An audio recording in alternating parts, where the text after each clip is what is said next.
Today we're going to show you how to go from this old and worn out armrest to this. The first thing you need to do is to remove the rear center console trim panel.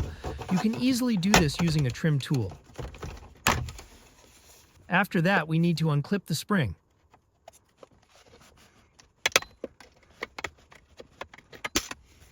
Then you can remove the pins that hold the armrest in place. Just simply press them out using a screwdriver or prying tool. Go ahead and lift up the armrest. So you can remove it, you need to wiggle it a little bit to get it out. Then put the old armrest aside and install the new one. Put back the spring and then the pins to hold the armrest in place.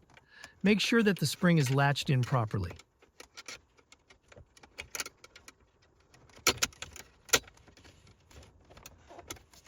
Oh, yeah.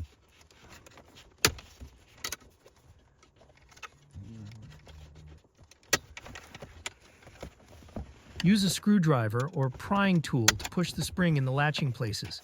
Then, if necessary, repeat the step for any other latching places. Now you can reinstall the rear center console trim panel. Just simply align it and snap it into place. That's it. You're done installing the new armrest.